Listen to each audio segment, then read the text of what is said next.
Chapter 37.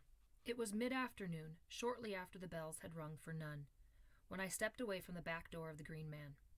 Running, I regained the main street, and once there began to look upon the town at my ease.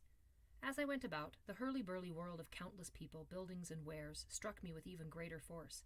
If anything, Great Wexley seemed more tumultuous, with more people, more happenings than even before. But I was feeling bold and quite sure of myself. I don't need bear to see the world, thought I.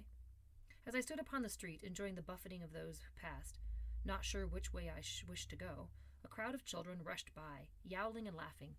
Curious to know where they would go and what they would do, I ran after them. The young people turned this way and that, and then, just as they had appeared, they vanished.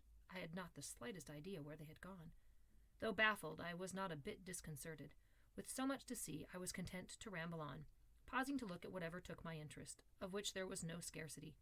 As for my penny, I purchased some white bread from a street vendor.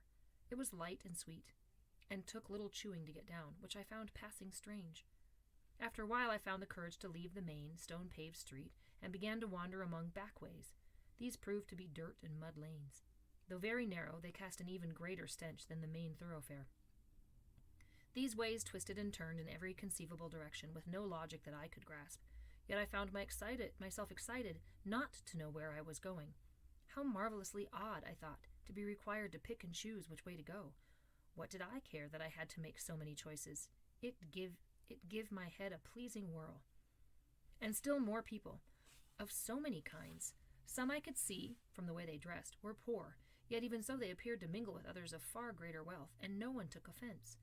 In time I found myself upon the main stone street again. It was there I saw a woman riding side saddle astride a great black palfrey, whose saddle and harness were trimmed with gleaming silver. Though the lady wore a black cape, I could see her gown. It was a brilliant blue, trimmed with golden fur. Her hair was tucked behind a squared-off, ruffled, netted cap of black lace. Her feet were shod in golden shoes with pointy tips. Her small hands were encrusted with sparkling jewels.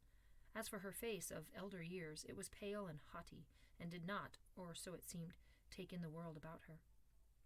Yet as she went by, she pressed a silken cloth to her nose as if to block the offending street stench. Her nose knew where she was.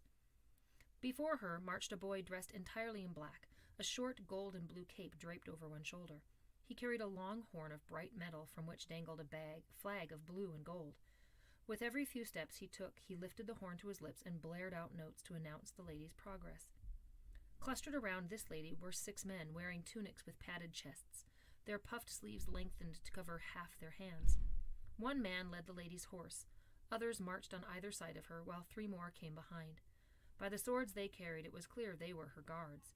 Though not so sumptuously dressed as she, they were splendid enough to look upon in their blue and gold livery.